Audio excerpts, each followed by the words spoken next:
poderoso, aleluya. Te adoramos, Señor, bendecimos tu santo nombre, Rey. Bendecimos tu santo nombre, Señor Dios Todopoderoso.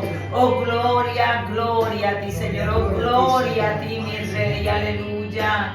Oh, santo, santo, santo. Te adoramos, oh Rey. Bendecimos tu nombre, Dios Todopoderoso, aleluya. Oh, gloria a ti, Señor, aleluya. Vamos a ser fiel al tiempo, aleluya. Así que empezamos nuestro en vivo en esta noche. Señor te bendiga. Esta que te habla, tu hermana y amiga Maritza Raúl, queriendo darte fe, fortaleza y esperanza. Y su hermano en Cristo, Juan Hernández Ortiz, que todos juntos vamos a crecer espiritualmente para testimonio del Dios vivo. Para el nombre de Jesucristo. Amén. Buenas noches, hermanos Said, María, hermana Lucia. Le damos la bienvenida a esta página, a este en vivo de la página de Hacia un Nuevo Horizonte, en este análisis bíblico de todos los martes. Nos alegramos que estén con nosotros esta noche. Esta noche vamos a empezar un libro nuevo, el libro de los Gálatas. En adición a la misma vez que estoy haciendo esta transmisión en Facebook, estoy grabando el video para la página de Hacia un Nuevo Horizonte en YouTube, porque allí lo bueno es que estos videos se quedan permanentes. Y si usted quiere, buenas noches, hermana Carmen, volver a revisar el estudio bíblico, los va a poder encontrar ahí. Buenas noches, María Rodríguez. Nosotros los vamos a compartir, lo voy a compartir más adelante para que usted vaya a la página de YouTube, le dé like y también compartan el video que se va a quedar permanente. Va a encontrar, buenas noches, hermana Inés Cruz, va a encontrar videos viejos de cuando yo empecé aquella página, que si no me equivoco fue en el 2016, más o menos 2015, 2016. Va a encontrar algunos estudios viejos,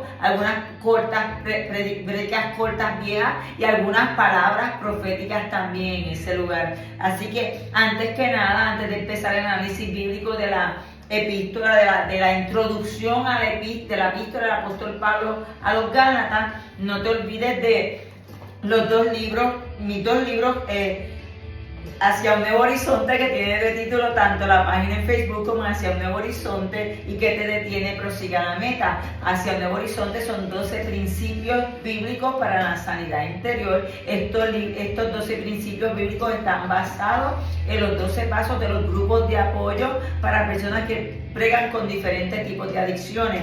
Y el de que te detiene, prosiga a la meta, es una serie de predicas que nosotros estuvimos dando en nuestro programa Hacia un Nuevo Horizonte en las Islas Vírgenes, porque ese fue el Señor, a nosotros nos dio un rumbo, nos dio un horizonte. Con eso hicimos un libro, programas de radio, y lo que estamos haciendo para bendecir a los hermanos a través de la palabra y la obra del Señor, porque a cada uno el Señor nos crea con un diseño y con un propósito. El de nosotros a través de los medios, con la enseñanza, y eso es bien importante, hermano, porque en estos tiempos mucha gente tiene hambre de oír la palabra, y lamentablemente se están parando gente, maestros con falsas doctrinas, con falsas enseñanzas, trayendo, perturbación y confusión dentro del cuerpo de Cristo. Por eso hoy más que nunca es imperante, buenas noches, hermana Elis Rodríguez, que se enseñe la palabra de Dios, pero se enseñe completa, no coger versículos bíblicos para enseñar lo que yo entiendo y lo que a mí me conviene. No, enseñar la palabra como nosotros le estamos enseñando. Toda iglesia debería tener un estudio formal de la enseñanza de la palabra. Buenas noches, hermana Lucy. Así que, habiendo dicho esto, amado esposo, ¿puedes orar por el estudio de hoy? Gracias, Padre Santo, Padre bueno, por esta linda noche que tú nos has regalado, Padre, estar aquí en tu presencia, Señor. Presencia tuya, Padre, con tu Hijo Jesucristo, Padre, nuestro Salvador. Sí, Señor, y el Espíritu Santo, que es nuestro guiador, que es nuestro guía, que es nuestro consejero, nuestro consolador, Padre Santo. Gracias, Padre, sabemos que tú nos estás dando esa sabiduría, inteligencia, discernimiento, dirección espiritual, para que podamos entender tu palabra, Señor. Que podamos tener la mente y los corazones receptivos para recibir tu santa palabra, Señor. Te damos gracias siempre, Padre, en el nombre poderoso de Jesús, en el nombre del Espíritu Santo, para tu honra y gloria eterna. Amén, amén y amén. Aleluya. Hoy vamos a empezar a darte el trasfondo histórico de lo que es la carta del apóstol Pablo a los Gálatas. Esto es bien importante, hermanos, porque siempre yo he dicho para que haya una buena interpretación de la palabra, nosotros nos tenemos que ubicar en el contexto histórico de la palabra. Porque aunque la palabra es viva, es real, es más cortante que una espada de doble filo y es pertinente hoy en día, no podemos pasar por alto que el apóstol Pablo, cuando escribe las cartas, las escribe a un público en particular, a unos habitantes particulares que inclusive sus tierras hoy en día no existen, sus nombres hoy en día no aparecen, hoy en día hay otras personas ubicando esos territorios y se escribe por una necesidad en particular. Como la hablé cuando hicimos el análisis bíblico de las epístolas a los romanos, esa iglesia, la iglesia en Roma no la funda el apóstol Pablo le envía esta carta a los romanos porque había escuchado de esta iglesia que se había formado allí, y de acuerdo a los exegetas bíblicos, esta iglesia se funda de hermanos que salieron cuando hubo el Pentecostés, cuando el apóstol Pablo predica que se convierte en aquellas 3,000 personas de cantazo y predica allí en el pórtico de la hermosa, en el templo, que se convierte en mentira. Cuando ocurre el día del Pentecostés, que cuando estaban en el aposento alto, cuando él predica, buenas noches hermana Hilda, mucha de esta gente que se convierte, que vinieron a celebrar la Pascua a Israel, cuando regresan a sus lugares, esta iglesia en Roma se funda. Por eso dice, te saludan los hermanos de la iglesia de Roma. En el caso de la importancia de esa epístola en aquel tiempo y en el nuestro, es que el apóstol Pablo le predica, esa es una carta fundamental de lo que se basa nuestra doctrina, de lo que se basa nuestra creencia. Se habla de la redención, se habla de la justificación, se habla de la santificación. Es una carta que es la base, es como una zapata para nuestra fe. En el caso de la primera y segunda de Corintios, como ya hemos hablado anteriormente, el apóstol Pablo en su momento decide dejar de predicarle a los judíos y se va a predicarle a los gentiles, porque aunque la casa de Cornelio, cuando el apóstol Pablo fue, se convirtieron, no se estaban añadiendo más gentiles, porque ese ministerio le tocaba al apóstol Pablo. Y el apóstol Pablo, estando en esa área se me olvidó el nombre de la área, pero en el área de Corintio que le está predicando, ahí en esa área se conviene. Esa es la primera iglesia gentil que se forma, la iglesia de Corintio. Y por eso es que el apóstol Pablo, buenas noches hermana María, le envía esta carta porque se habían colado falsos maestros y falsos profetas a tratar de desviar la doctrina que el apóstol Pablo había dejado. Buenas noches, hermana Mechortí. Se llamaban judaizantes, que los mismos judaizantes que se metieron a la iglesia en Corintios también se metieron en la de Gálatas. Buenas noches, hermana Mari. Hoy yo la hemos estado orando por usted. Me alegro tanto verla esta noche. Gracias a Dios, hermana, que ya salió del hospital. Estuvimos orando por usted, un grupo de hermanas poderosas que somos intercesoras, que oramos por los enfermos y nos alegramos verla, que ya está de nuevo con nosotros, de pie en su casa otra vez. Y eso es para la gloria del Señor. Entonces, en el caso de la iglesia de Gálatas, le pasó lo mismo que a Corintios. Y esta iglesia de Gálatas, como dijimos, algunos dicen que podría ser la primera epístola que escribió el apóstol Pablo. Algunos de los estudiosos, otros dicen que fue tesalonicense. Algunos dicen que esta epístola se pudo haber escrito antes. Lo que marca esta epístola, y que muchos todavía están en discusión, es que si esta epístola se escribió antes del primer concilio en Jerusalén o después del segundo concilio, porque el tema que el apóstol Pablo trata en esta epístola se discute en ese concilio. Algunos dicen que esta epístola, cuando se escribe, la preocupación que el apóstol Pablo saca de esta iglesia la lleva a ese concilio, que cuando él escribe esta carta, muchos entienden que todavía ese concilio no había ocurrido, porque no menciona nada de la carta que enviaron los apóstoles que salió de ese concilio.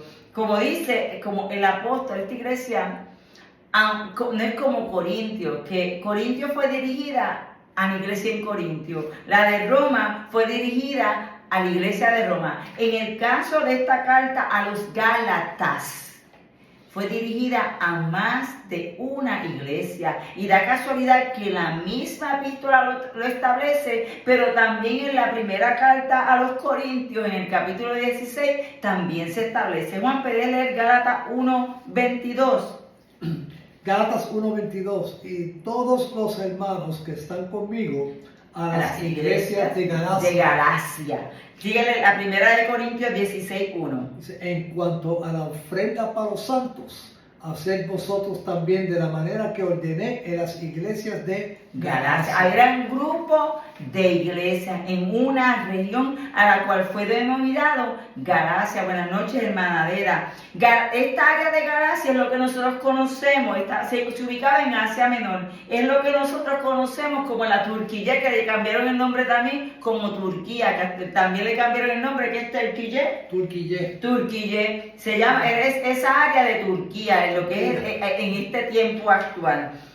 El apóstol Pablo, en los días del apóstol Pablo, por eso es que digo que uno siempre tiene que hacer el trasfondo histórico. Mire, hermano, esto es tan importante, porque hoy en día la mayor parte de los errores doctrinales que ocurren en las iglesias es que se hace un análisis de las cartas y las encajamos en el tiempo actual.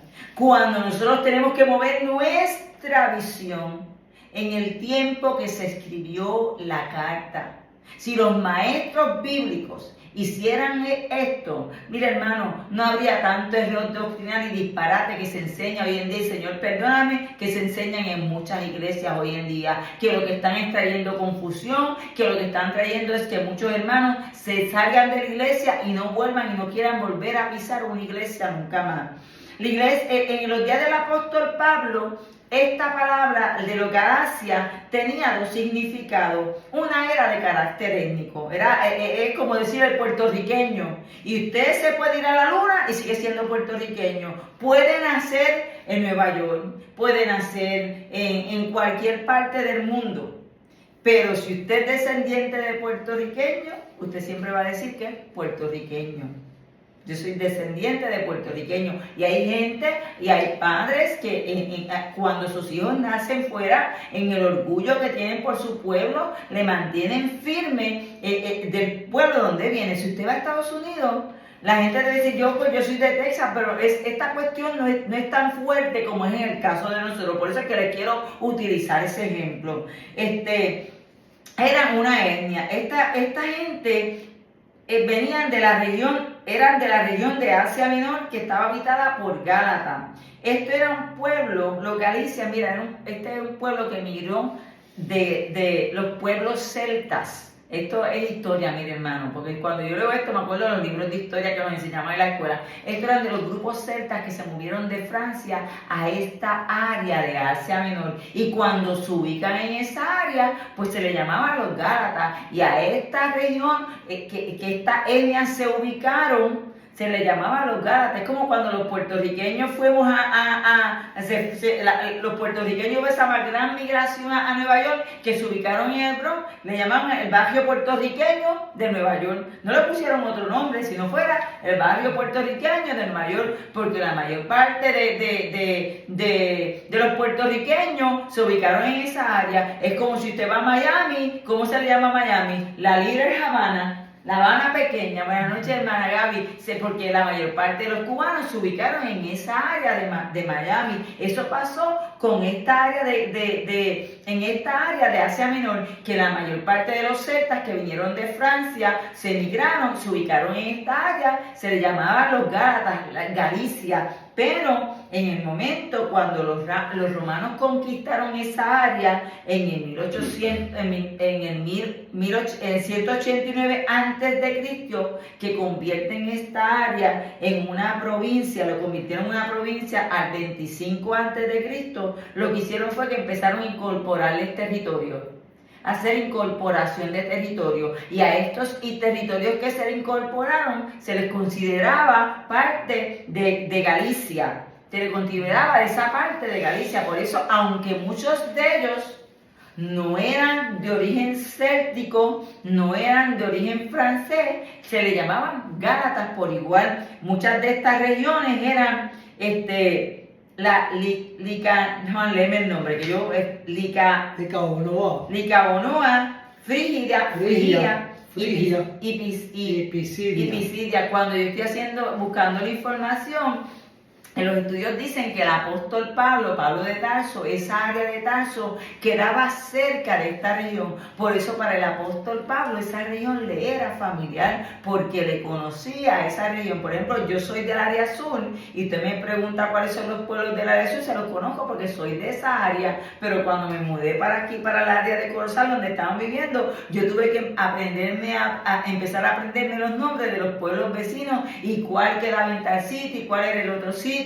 Siempre me confundía con las Vegas Altas y las Vegas Altas, todavía lo hago, hermano, cuál queda antes y cuál queda después, toda alta y toda baja, me pasa lo mismo. ¿Por qué? Porque no soy de esta región, pero en el área sur no tengo problema. Y eso es, el apóstol Pablo, esa región que se llamaba Galicia, la conocía muy bien. El segundo significado, como le dije, Galicia es la que dice, el segundo significado de Galicia es que el apóstol Pablo fundó iglesias en las ciudades de esa área, en el sur de Gálata, Antioquía, Iconio, Lista y Derbe. Estas iglesias eran de parte de esa área de Galicia, pero no eran de descendencia, no eran de descendencia francesa, no eran celtas, fueron incorporadas a esa área, y toda esa área el Imperio Romano le puso por nombre Galicia, porque como aquel tiempo eran los que mandaban, pues por nombre decidieron ponerle esa área.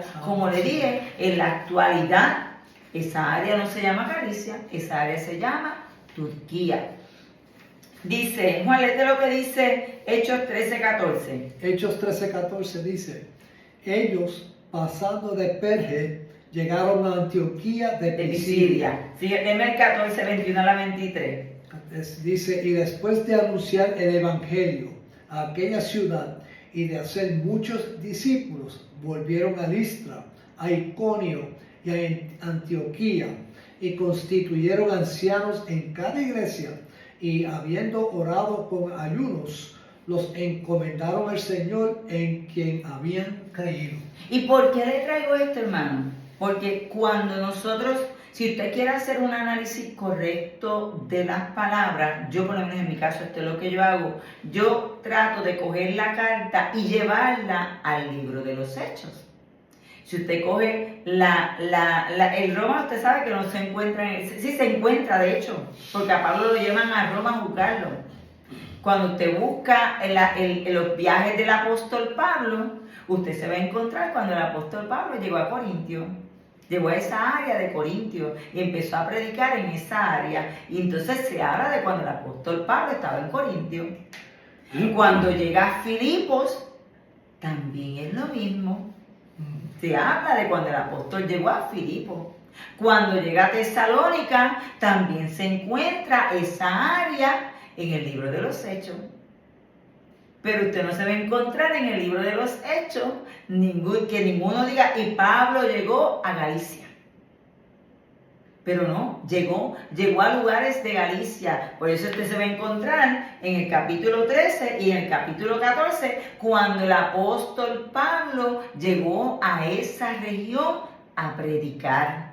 Por eso es bien importante, hermano, para uno tener una perspectiva clara de lo que hizo el apóstol Pablo, el significado en cada área. Tenemos que hacer esa combinación del libro de los Hechos con las cartas que el apóstol Pablo escribe. Cuando usted inclusive empieza a leer el libro de los Hechos y hace la comparativa de las cartas, usted se va a encontrar todos los lugares que el apóstol Pablo visitó en cada lugar, y inclusive se entera cuál iglesia fundó el apóstol Pablo y cuál iglesia no funda el apóstol Pablo, porque están establecidas en el libro de los Hechos. Porque aunque el libro de los Hechos son los Hechos de los Apóstoles, el hermano Lucas, cuando le escribe, como era amigo del apóstol Pablo, conocía más la historia del apóstol Pablo, pues escribió más sobre el apóstol Pablo.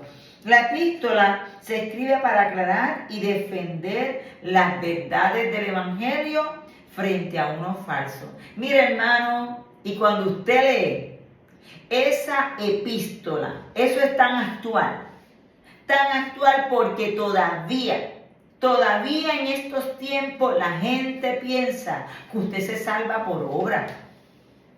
Y cuando nosotros nos salvamos por obra, invalidamos el sacrificio de Cristo Jesús. Santo Señor. Cuando usted dice, no, mire, eso estábamos hablando, el otro día estábamos hablando con alguien, no me acuerdo ahora mismo, el domingo en la iglesia, estaba hablando con una hermana, me lo comenta, ay, que era tan bueno, ese hombre hacía tantos favores, se ganó el cielo, pero era un borrachón, nunca había aceptado a Jesucristo como Señor y Salvador, lo que estaba bejuco arriba, bejuco abajo y cuánta fiesta encontraba. Su vida de moral no estaba alineada con la palabra. Pues sabe que no se ganó el cielo. No. Porque solamente hay una puerta de entrada a los cielos y es a través de Cristo Jesús. Por obra nadie se salva. La gente que piensa que yo voy a hacer lo bueno, porque ¿sabe qué es lo más triste? No es lo bueno ni siquiera ante los ojos de Dios, lo bueno de acuerdo a mi opinión. Yo me voy a salvar. La gente que piensa que por mucho tiempo, hermano, se vendió el evangelio de pelo, pantalla y pantalón. Y si tú te recortabas el pelo, y si te ponías pantalla, y si usabas pantalones, no te ibas a entrar al reino de los cielos porque eso le llamaban santidad. Esa es una mentira del diablo, que el diablo lo utilizó tanto para echar mujeres y familias enteras de la iglesia, porque los religiosos que no habían interpretado el evangelio de acuerdo a su parecer, y no se tomaron el tiempo de investigar por qué el apóstol Pablo en la iglesia de Corintio y el hermano Tito le escribió estas cosas. Lo que hicieron fue lastimar a mujeres a través de muchos años en la iglesia, lastimar a los hijos de estas mujeres. Y hoy en día mucha de esta generación no quiere servir al Señor. Y hoy en día también mucha de esta generación atada a unos yugos que no tienen que ver, unos yugos religiosos que no tienen que ver nada con la salvación. Nada sustituye el sacrificio de Cristo Jesús. Somos salvos por gracia. Somos salvos por gracia. Nosotros obramos porque amamos al Señor y decidimos morir a nuestros deseos, a nuestras viejas costumbres y caminar de acuerdo a lo que le agrada al Señor. Porque también sabemos, hermanos, que la obediencia abre la puerta de bendición. Hoy en día, con este evangelio falso de la prosperidad, mucha gente piensa que porque diezma y ofrenda compra salvación de la familia o se salvan ellos mismos. Mira, hermano, eso son mentiras del diablo que han entrado a la iglesia. Usted puede participar en todos los ritos religiosos, pero si usted nunca hace un pacto con el Señor, y no es un pacto de dinero, porque hoy en día estaba yo hablando de con una vecina, que la gente se crea que tú tienes que ir a pactar con dinero. No, mire, nosotros pactamos con Cristo Jesús, porque hizo su pacto allí en la cruz del Calvario. Pactamos con obediencia, pactamos siguiéndolo a Él, pactamos dejando las ideas del mundo, nuestra manera de pensar, nuestra manera de actuar, y adoptamos la manera del Evangelio. Sí. Buscamos menguar para que el carácter de Cristo crezca en nosotros. Y el apóstol Pablo en esta carta, en aquel tiempo y en este, le sigue diciendo lo mismo al religioso, que cada vez que nosotros introducimos al evangelio o introducimos a la iglesia una práctica religiosa y la hacemos creer a la gente que con eso se salva, que con eso se produce santidad o que con eso se produce bendición, esos son mentiras del mismo infierno para apartar a la gente del amor en Cristo Jesús.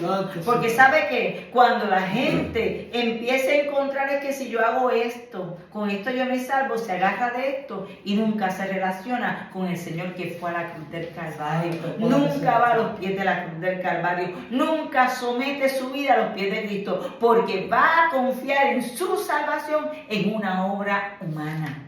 El apóstol Pablo, cuando le escribe esta carta, que fueron maestros judaizantes, que fueron judíos que se convirtieron al evangelio, que entraron a las congregaciones minando la salvación y la justificación basada en la fe.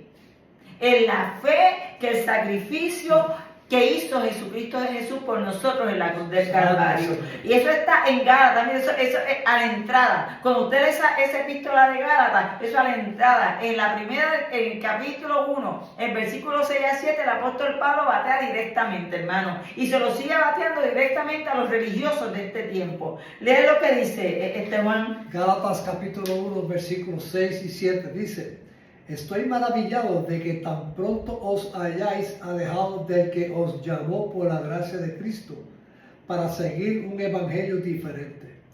No que haya otro, sino que hay algunos que os perturban y quieren pervertir el evangelio de Cristo. Mira, hermano, lo primero que dice el apóstol Pablo: ustedes se han alejado de la gracia, de aquel que los llamó por la gracia en Cristo Jesús. Quien llama es el Espíritu Santo, porque quien trae convicción de pecado al hombre es el Espíritu Santo. Eso lo dice la palabra, que iba a ser enviado para convencer al mundo de pecado y mostrarle la verdad. Y cuando el hombre empieza a moverse a hacer prácticas religiosas que no son basadas en la fe, automáticamente le da espalda al Espíritu Santo y a la obra de gracia que el Señor Jesucristo hizo en la cruz del Calvario. Le dice: ¿sabe que yo no dependo ya de la fe en ti? Yo puedo hacer esta obra y con esta obra yo soy salvo. Yo puedo andar en esta apariencia o dar cierta cantidad de dinero, o poner pañitos aquí, o comprar la rosa de allá, o prender velas aquí, o rezar a aquel santo allá. Miren, nada de eso trae salvación. Si usted ha puesto la fe en eso, usted se ha alejado de la gracia del Dios Todopoderoso y está en camino a condenación. Si usted ha hecho eso, arrepiéntase, pídale perdón al Señor y vaya de nuevo a los pies de la cruz del Calvario. Mira lo que le dice. Y dice que os llamó de la gracia para seguir un evangelio diferente. Dice, no es que haya otro, porque cuando nosotros nos alejamos de la gracia, nos alejamos del evangelio del Señor. Cuando nosotros abandonamos la fe para apoyar nuestra salvación en actos, acciones y cosas, automáticamente nosotros abandonamos nuestra fe en Cristo Jesús. Sí, Señor. No es que hay otro evangelio, como dice, pero hay gente que se mete a perturbar. Hay gente que se levanta a perturbar para alejar a la gente. Dice que os perturban, que quieren pervertir el evangelio de Cristo. Por eso, mire, hermano, si usted lo que yo le predico o lo que cualquiera predica, usted encuentra una línea de duda, refieras este libro. Aquí es donde está la verdad. Aquí es donde está la verdad. Sí, sí. Por eso es que tenemos que leer la palabra, por eso es que tenemos que analizar la palabra, por eso es que tenemos que escudriñar la palabra, para que nadie nos engañe. Buenas noches, hermana Mari. Para que nadie nos enganche. ¿Por qué? Porque mire, hermano, por ahí hay mucha gente que camina con esto, abrazadito o debajo del brazo, como decían antes, pero ¿sabe qué? Lo utilizan para manipular emociones. Te sacan textos bíblicos, y con textos bíblicos yo te llevo la verdad que yo quiero, no la verdad que está en esta palabra. Y hoy en día, lamentablemente, el espíritu de Mamón ha venido gobernando las congregaciones por mucho rato. Y lo que han hecho es perturbar a la gente.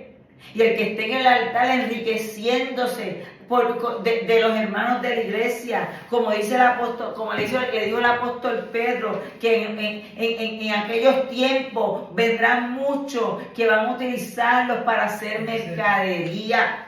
Y hoy en día, hermano, mire, yo el que quiere ir a conciertos cristianos, vaya, pero eso también es mercadería. Eso es también mercadería, porque esta gente que viene de allá, que vienen allá a cantar en estos lugares, ¿sabe lo que están buscando? El dinero de los cristianos. Pregúntale a alguno de ellos si va a una iglesia donde haya 100 miembros a cantarle. Pregúntale a alguno de ellos si va a una iglesia de allá del campito a cantarle. ¿Sabe por qué no van? Porque allí no pueden sacar un buen diezmo y una buena ofrenda. La adoración en este tiempo se ha convertido en una industria. Y por eso es que nosotros tenemos que tener mucho cuidado, porque hoy en día hay mucha gente que se convierte y empieza a cantar de entrada porque de ahí saca dinero. A veces yo admiro este hermano, el Héctor de Fade, porque tengo que decir el nombre, no me sé el nombre de él. Este hombre se convirtió y dejó toda esa vida atrás por completo.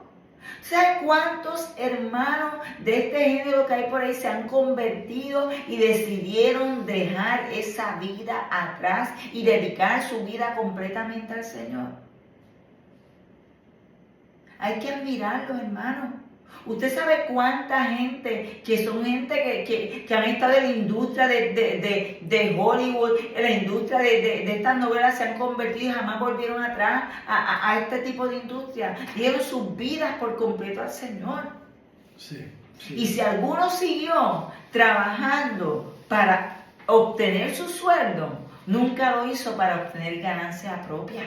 Nunca utilizó su voz, vamos a cantar música cristiana para venderla a la iglesia, para entonces yo sacar ventaja. Que mira, hermano, el obrero es merecedor de su trabajo, pero cuando ese obrero lo que busca es enriquecerse a través de su trabajo, uno tiene que tener mucho cuidado. Sí. Uno tiene que ser sabio en estos tiempos más que nunca, porque así es que nos cuela el falso evangelio, nos cuela la falsa doctrina, este evangelio liviano que te dice porque a todo, mira, hermano, lo que ellos hacen es religiosidad, pero cuando usted decide vivir en integridad para Cristo y seguir los preceptos de Cristo, no es religiosidad.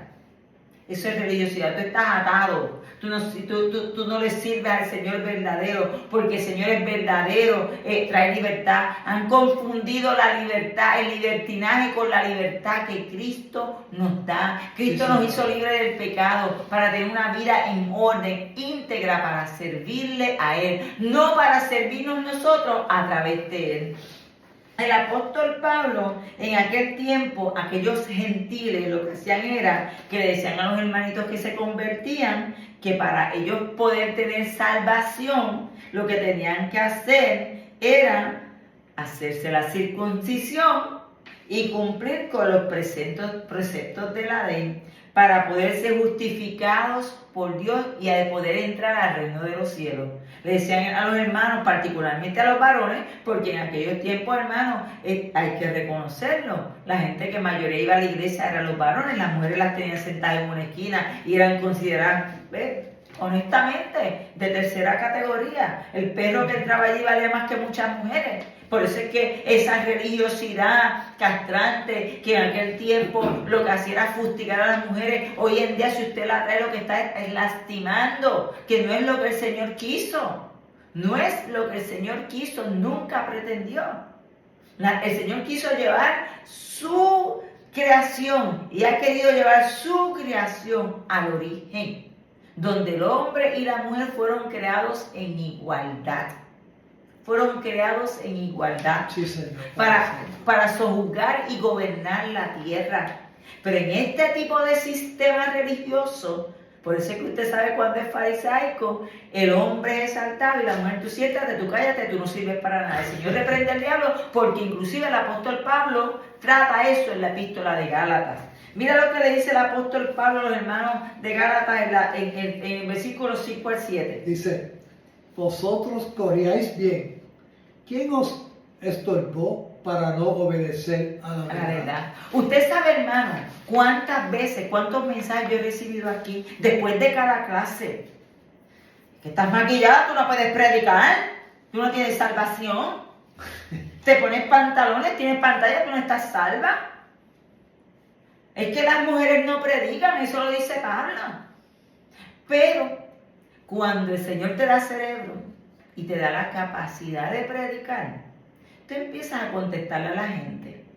Y le empiezas a contestar a la gente. Y cuando uno, por eso es la importancia de usted leer la palabra, para cuando usted tenga que pararse a defender su llamado y a defender el evangelio, usted tenga con qué contestarle a la gente. Y automáticamente dejan de escribirle. Yo tuve una persona que aquí me estuvo fustigando por más de un mes todos los martes. Y empecé a escribirle, contestarle de manera inteligente hasta que dejó de escribirme. Por eso es la importancia de uno conocer la palabra y de estudiarla. Porque si uno se deja llevar, hermano, por gente que no lee el evangelio, que vive un evangelio emocional, que vive un evangelio lo que leo en la Biblia y nunca le analiza lo que hago con una lectura por encimita y por ahí mismo sigo caminando, usted deja de hacer la obra del Señor. ¿Y sabe qué? Cuando usted se encuentra donde el Señor, usted no le puede decir al Señor, no, es que fulano me dijo, el Señor te va a decir, no, es que yo te hablé a ti. Yo no hablé al fulano de lo que tú ibas a hacer. Yo te hablé a ti, el llamado te lo hice a ti, eras tú quien tenías que pararte a defender tu llamado.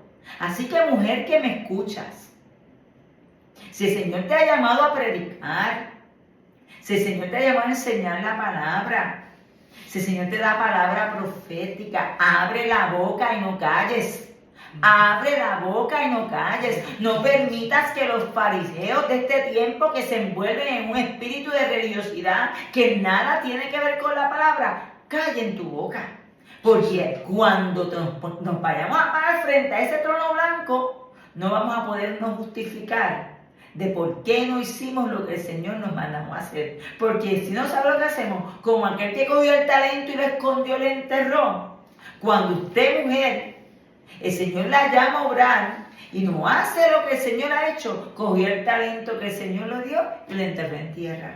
Nosotras no podemos hacer eso, hermano. ¿Por qué? Porque el Señor a nosotras también nos llamó al evangelio. No es casualidad que cuando el Señor resucita, a la primera persona que se le aparece es a María Magdalena, a pesar de que Pedro y Juan ya habían estado en la tumba. No es casualidad, hermano. El apóstol Pablo, volviendo acá, como yo le estaba diciendo ahorita, que muchos estudiosos, exegetas de la Biblia entienden, es algo que está en discusión entre ellos, de en qué momento se escribió esta epístola a las iglesias de Galicia, a los Gálatas, si fue antes del primer concilio de Jerusalén o después del primer concilio de Jerusalén. ¿Por qué esto es importante? Vamos a leer al libro de los Hechos, en 15, 22 a la 29. Déjame buscarle la Biblia. Vamos a buscarle la Biblia para que usted vea por qué es importante esta discusión en aquel tiempo y en esto. Aunque, hermano, lo importante es que hubo ese concilio y que de ese concilio salió una carta que le aplica a usted y a mí, a los gentiles, donde indica que usted y yo no tenemos que practicar la ley. Que esa ley no es para nosotros, que el judío que la quiera practicar, el judío que se convierta, que quiere seguir practicando las obras de la ley, no estoy hablando de los 10 mandamientos, las obras de la ley, lo que establece las obras de la ley, lo que establece el libro de Levítico, no los 10 mandamientos que fueron dados en el monte de Sión, sino lo que se estableció en la ley. Y te explico ya mismo por qué. El que lo quiera seguir haciendo, que lo haga. Pero nosotros como creyentes no tenemos que seguir practicando las obras de la ley. El concilio está en el 15, Juan. Los Hechos, capítulo 15, versículo 22 a la 29. Déjame un momentito arriba. Del capítulo 15. Discúlpeme, hermano, que esto es algo que en vivo y a todo color. En el capítulo 15... En el capítulo 15, mire los hermanos, se hace el primer concilio en Jerusalén. Se hace este primer concilio porque se estaba escuchando todo lo que el apóstol Pablo estaba haciendo. Y se decide hacer este concilio por el problema que estaban teniendo los gentiles que se convertían. Porque a la misma vez que se estaban convirtiendo gentiles, se estaban convirtiendo judíos. Y los judíos decían que los gentiles que tenían que cumplir con las obras de la ley. Y ellos decían deciden hacer este concilio. Inclusive en este concilio el apóstol Pablo menciona la vez que tuvo que regañar al apóstol Pedro, que el apóstol Pedro es al primero que se le llama a que vaya a predicar una casa gentil. Eso está en Hechos capítulo 9. Y el apóstol Pedro en algún momento va a visitar a las iglesias gentiles que el apóstol Pablo había fundado, y cuando llegaron los judíos que se habían convertido al cristianismo, se empezó a alejar de los hermanos creyentes, y el apóstol Pablo lo llamó a orden y lo regañó. ¿Por qué? Porque estos eran hermanos tanto como aquellos eran hermanos en Cristo. Por eso cuando usted busca en la epístola de los Romanos, dice que de un solo cuerpo el Señor hizo, de dos cuerpos el Señor hizo un solo cuerpo. Y el apóstol Pablo, cuando se hace este concilio, deciden hablar, aceptar las reglas que se había hecho para los gentiles. Mira lo que dice. Se estaba hablando, dice, venimos aquí, ahora bien, ¿por qué tentáis a Dios poniendo sobre los discípulos un yugo que ni nuestros padres ni nosotros hemos podido llevar?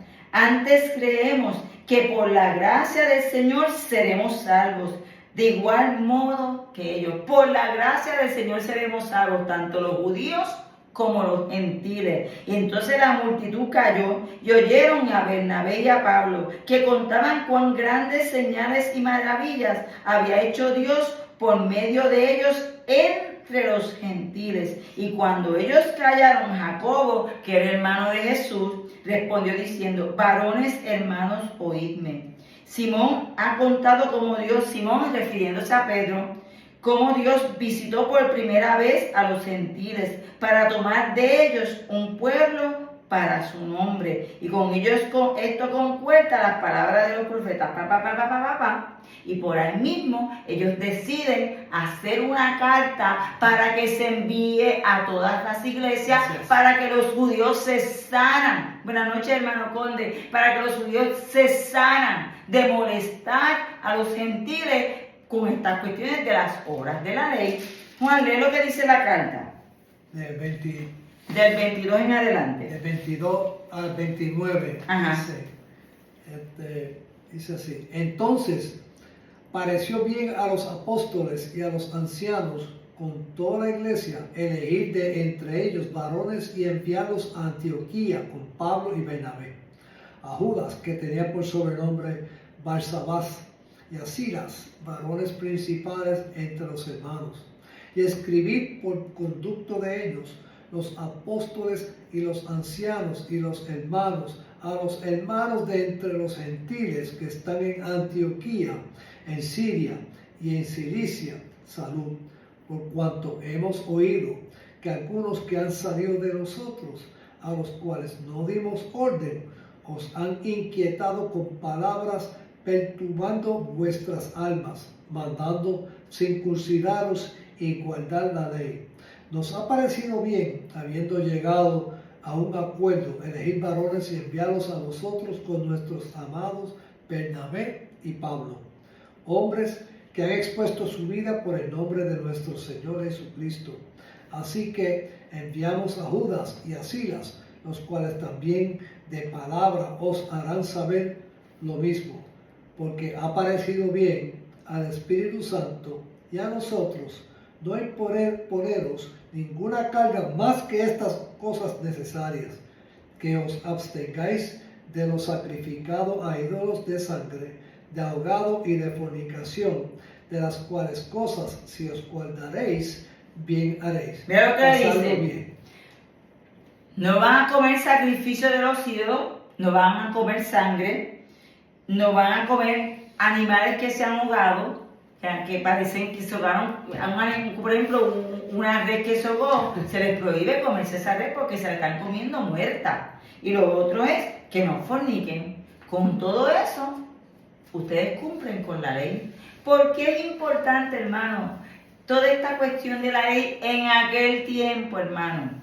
Porque cuando usted va a los 5 libros de la Torah, el Levítico, el libro de la ley, que es de los primeros 5 libros de la Biblia, la ley se da a este pueblo que sale del desierto. Se le establecen normas y reglas de conducta. Que mire, hermano, aunque usted no lo crea, a nivel mundial, la mayor parte de las leyes que se han establecido en muchos pueblos salen de la ley judaica. Nuestra ley nuestro código civil, el código civil, el civil no el otro, el que viene siendo el código criminal, sale básicamente de la ley judía. Cuando usted busca, sale de esa ley, lo mismo que en Estados Unidos, sale de la ley judaica, pero no solamente era la cuestión criminal, eran muchos ritos que se hacían en la ley, que, buenas noches hermana Carmen Esther, que estos judíos querían que los cristianos que se convertían, le decían, si ustedes no cumplen con la ley, a los hermanos varones, si no se no se hace la circuncisión, ustedes no entran a la salvación. Por eso, en aquel tiempo, esto de la ley no le daba salvación a nadie. Hoy en día, hermano, hay tantas cosas que se han establecido en muchos lugares que no trae salvación en el alma. No trae salvación en el alma. ¿Usted no cree que por rezar rosario, por prender vela, orarle a los santos, orarle a María, dejarse crecer el pelo hasta los pies, no usar pantalones, no maquillarse, no usar prendas? Mire, nada de eso trae salvación, hermano. Nada de eso trae salvación. La salvación la trae la fe en Cristo Jesús. Juan, ¿qué dice Gálatas 3:11? Gálatas 3:11 dice, y que por la ley ninguno se justifica para con Dios. Es evidente, porque que el justo por fe vivirá. El justo por la fe vivirá. Y el apóstol Pablo va más allá. Mira lo que dice Gálatas 4:9. Mas ahora conociendo a Dios, o más bien siendo conocidos por Dios, ¿cómo os volvéis de nuevo a los débiles y pobres rudimentos, a los cuales os queréis volver a esclavizar? Todo lo que es apariencia, todo lo que usted haga que no estaba basado en la fe en Cristo Jesús, y lo hace, es que temo perder la salvación. Es que si yo me recorte el cabello, pierdo la salvación. Es que si yo me pongo pantalones, pierdo la salvación. Es que si yo me maquillo, pierdo la salvación. No, mire, hermano. Somos salvos. ¿Sabe cómo usted pierde la salvación? Cuando deja de obedecer la voz del Señor. Cuando usted deja de vivir por los preceptos bíblicos. Cuando usted deja de producir el fruto del Espíritu Santo. Cuando nosotros en nuestro mundo interior empieza a reflejar otra cosa que no es Cristo. Porque lo que nosotros tenemos en nuestro interior, hermano, es lo que refleja lo que está en nosotros. Usted podrá decir que está en Cristo porque hace tales y cuales cosas. Hay gente que piensa porque está en la iglesia adorando, danzando, alabando, está salvo, pero está viviendo en adulterio, está fornicando, no le es leal a nadie, tiene doble vida, roba, miente. Mire, la palabra dice que los mentirosos no tienen entrada al reino de los cielos. Y usted podrá vivir en toda la apariencia que usted quiera. Pero si usted es un mentiroso, usted es un desleal, usted es un fornicario y usted es un adúltero y piensa que porque nadie lo sabe, nadie de los que usted conoce lo sabe, está salvo, sabe que aquel que está allá arriba ve todo. Aquel que está allá arriba examina nuestros corazones. Y de esto es que se trata esta epístola del apóstol Pablo a los Gálatas. Y es una epístola que pasa por generaciones, hermanos, porque a través de los años el ser humano siempre está buscándole un sustituto a la salvación, o a la bendición, o a la relación con Dios. Siempre le está buscando un sustituto. Y la fe, hermano, no tiene sustituto. Nuestra fe y nuestra confianza en el Señor no tiene sustituto. Cuando nosotros nos empezamos a agarrar de cosas que no es la fe, no es la gracia y el amor del Señor, ¿sabe cómo usted se entera? Cuando le viene una crisis. Santo Señor. Cuando le viene el tiempo de crisis, que su mundo se tambalea y usted empieza a tambalearse con ese mundo, entonces tenemos que examinar dónde está puesta nuestra fe. ¿En dónde está puesta nuestra fe? Y hermano, créame que a todos nos pasa. A todos nos pasa. Nosotros por eso diariamente tenemos que cultivar nuestra relación con Cristo Jesús. Nosotros tenemos que hacer un examen de nuestra vida espiritual y relacional con el Señor. Si mi salvación depende de que yo esté, mire hermano, que piensa que porque va a la iglesia todos los días, ya está salvo. Y el día que no va a la iglesia no tiene paz. No se puede quedar en su casa tranquila. No puede aguantar la soledad. Y ahí es que uno tiene que empezar a examinarse. ¿De qué yo estoy llenando mi vida? ¿Yo le estoy llenando de Cristo Jesús? ¿O le estoy llenando de cosas? ¿Le estoy llenando de apariencia? ¿En qué yo estoy sustituyendo mi salvación? ¿En dónde yo puse a reposar mi salvación? ¿En qué lo estoy reposando? Por eso es que, mire hermano, la fe produce prueba, creo que eso está en la palabra. Por eso es que nuestra fe siempre es probada. Por eso es que el Señor siempre prueba nuestra fe para ver dónde estamos fundamentados, dónde estamos cimentados. Y es que, mira hermano, no se crea que porque usted lleva muchos años su fe no va a ser probada, siempre va a seguir siendo probada, porque el Señor siempre examina nuestro corazón, porque el Señor no quiere que usted y yo nos perdamos de la salvación. Y cuando nos acomodamos mucho, que caemos en zonas cómodas, es cuando más descuidamos nuestra fe, es cuando nuestra fe empieza a reposar en cosas y en la apariencia de las cosas. De esto se trata esta epístola de Gálatas, donde el apóstol Pablo le dice que cada vez que nuestra fe está fundamentada en otra cosa que no sea la gracia de Dios por medio del sacrificio de Jesucristo Jesús en la cruz, entonces estamos picando fuera del hoyo.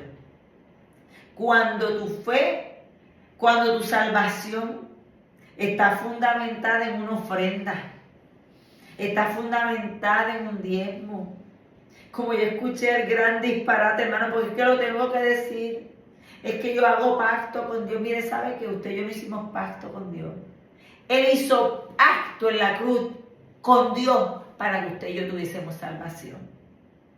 No hay nada, no hay dinero que compre ese pacto. Nada. No hay dinero que compre un pacto. Obediencia es lo que el Señor quiere de nosotros. Corazones contritos y humillados. Y hoy lamentablemente en muchos lugares nos venden un evangelio de barato que está condicionado al dinero. Mire hermano, no, que su fe, que su relación con el Señor se deba por obediencia. Que el día que usted diezme y ofrende, lo haga porque usted obedece al Señor, porque usted quiere que el evangelio siga siendo extendido, porque usted quiere que en el lugar donde usted se congrega, esa puerta se mantenga abierta para que cuando el próximo que venga pueda encontrar allí fe, fortaleza y esperanza. Santo Señor. Pero usted ir a pactar con el Señor, para que mi familia se salve. Si la palabra dice, mi casa yo serviremos a Jehová. Ahí está nuestra fe. De que mi casa yo serviremos a Jehová. Que yo no tengo que ir a comprarle la salvación de mi familia con dinero a nadie. Que yo lo que tengo es que orar, ayunar. Porque hoy en día queremos hacer un evangelio fácil. No, hermano, no. Examinémonos diariamente y preguntémonos diariamente si nuestra fe está fundamentada en la gracia de Dios por medio de Cristo Jesús en nuestra vida, o está fundamentada en las cosas que nosotros hacemos? Porque si está fundamentado en las cosas que usted haga, usted está dependiendo de usted, no está dependiendo de Él. Y nuestra dependencia tiene que ser en nuestra vida. Amado, cierra. Gracias, Padre Santo, Señor, por esta palabra que tú nos has dado, Señor. Esa palabra espiritual, Señor, que ha tocado a todos nosotros, Señor, para empezar la introducción al libro de la epístola de Pablo a los Gálatas, Señor, mi Dios. Gracias, Padre, que continuamente creciendo espiritualmente, Señor. Así lo entendemos, Padre Santo. Gracias, Señor, porque tú nos cuidas y tú nos proteges siempre con tu palabra. Damos gracias siempre, Padre, porque nos llena de sabiduría, Sí, Señor. Padre, y de inteligencia para hacer testimonios vivos tuyos, Señor, para llevar tu palabra también, Señor. Padre, como siempre, te pedimos, Señor, que tú nos des esa sanidad y fortaleza física, espiritual y emocional, Sí, Señor. de provisiones, Padre, de finanzas también, Señor, sabiendo que tú pones tu mano sanadora sobre todos nosotros, de acuerdo a tu santa voluntad. Sí, Señor. Y también, Padre, te pedimos porque hay peticiones especiales, Señor, de varias cosas, Señor, de varias causas que sabemos que tú nos escuchas, Señor, en sus oraciones, Padre. Sabemos que tú pones todo, Señor, para que todas las personas, Señor, sean atendidas de acuerdo a tu voluntad. Eso incluye a todos nosotros, nuestros hermanos y hermanas que están, y nosotros también, Padre Celestial. Te damos gracias porque te alabamos, te adoramos, Señor, te bendecimos, te glorificamos en todo momento. Nos abrazamos contigo, Padre Celestial, porque sabemos que tu presencia está aquí con el Hijo tuyo, Señor Jesucristo, que es nuestro Señor y Salvador y Espíritu Santo de Dios, Padre.